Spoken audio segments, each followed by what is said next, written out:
buddies! My name is Vince and welcome back to our channel. Ito lang po yan sa Sauté and Sweet Corner.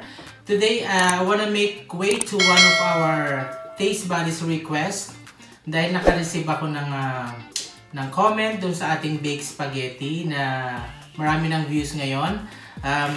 Nag-ask siya ng recipe for our baked lasagna. Actually, meron akong naka-line up na recipe for today. But since malakas kayo sa akin, pagbibigyan ko kayo sa mga request nyo. So guys, if you have any request or dish na gusto nyong lutuin ko or gusto nyong malaman, just let me know. At lulutuin natin yan right away. So simulan na natin. And shout out nga pala sa nag-request ng dish natin for today. Kay Miss Maria Winona Rodriguez. Ang comment niya sa atin is, hi, thanks for sharing dun nga sa ating baked spaghetti. And do you have video on baked lasagna? Thanks so much and God bless. So ngayon guys, grant natin yung request ni Miss Maria Winona Rodriguez. Hi ma'am. So ito na po. So simulan na natin guys. So taste buddies, umpisa na natin ang paggawa ng ating baked lasagna. So first, gagawa muna tayo ng ating red sauce. So madali lang po yan. So guys, first maglalagay muna ako ng olive oil dito sa ating cooking pan. Pero kung wala kayo guys olive oil, you can use ordinary oil. So first lagay ko muna ang ating onion.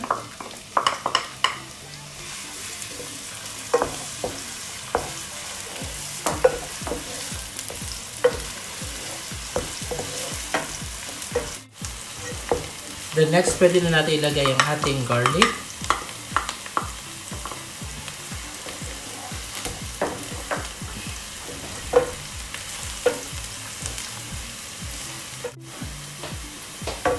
Then ang ating ground beef.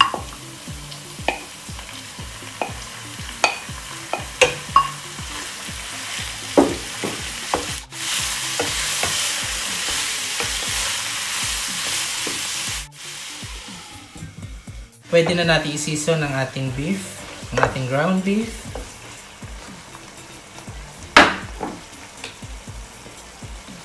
Black pepper.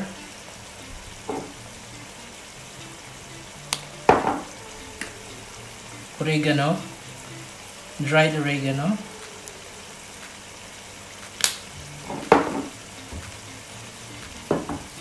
salt,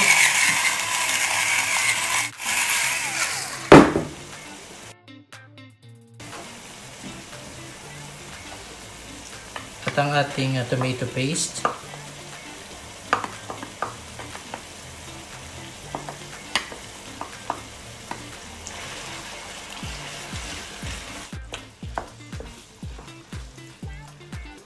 Cover and simmer again for another 5 minutes.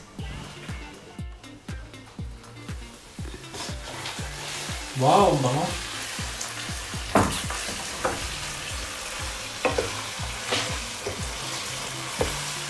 So guys, tignan nyo kung gaano siya kasarap.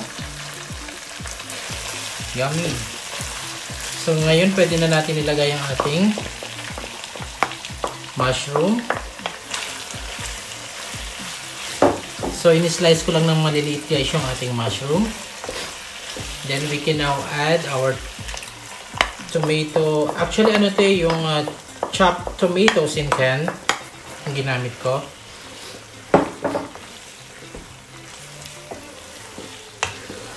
Then, mix it well.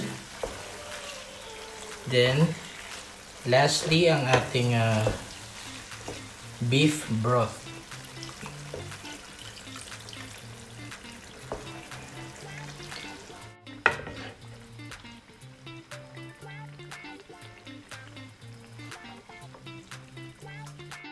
Then cover and simmer again for another 15 minutes and we're done. So guys, titikman na natin ang ating red sauce kung masarap siya. Pero pwede kayo mag-add ng salt, depende sa panlasa ng gusto nyo.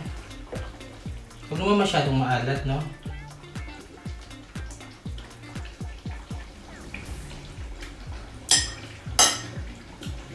Nice. Sarap siya, pwede na siya. Lalagyan ko ng basil ang ating red sauce.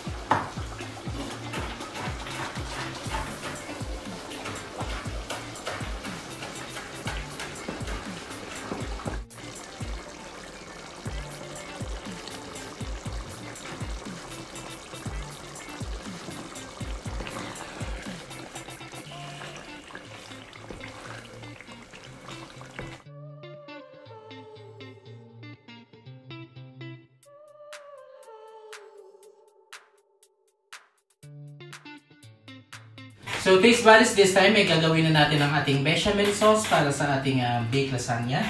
So meron ako ditong butter, flour, cream cheese, heavy cream at saka fresh milk. So napakadali lang yan.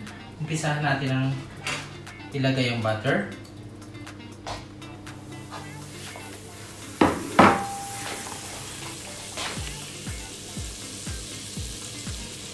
Kailangan guys, low fire lang sa pagluto ng ating bechamel sauce para hindi agad masunog ang ating butter. So, while melting yung ating butter, unti-unti natin ilagay ang ating flour.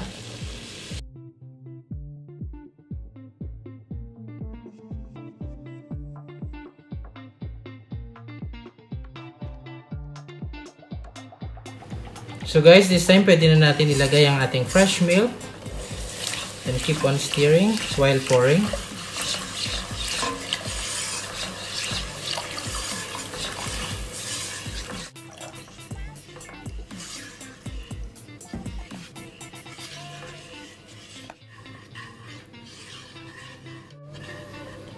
Okay, this time pwede natin ilagay ang ating heavy cream para mas maging creamy ang ating bechamel sauce. So ito yung style ng aking bechamel sauce.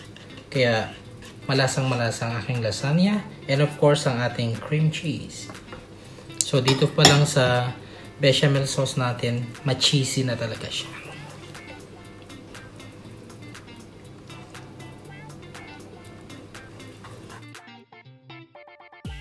And season with white pepper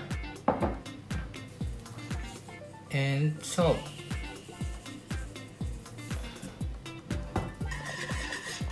Mix it well and we're done. This is the fun part. Set up na natin siya.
So that's it for today, taste buddies, ang ating baked lasagna requested by Ma'am Maria Winona Rodriguez. Ang ating baked lasagna. Sana po magustuhan ninyo at try nyo po sa inyong mga bahay. And thank you guys for watching, and please don't forget to subscribe and make sure na na-click nyo ang ating notification bell para lagi po kayong updated sa ating mga yummy recipes. Again guys, pwede kayong mag-request ng any dish na gusto nyo. So thank you and God bless. Bye!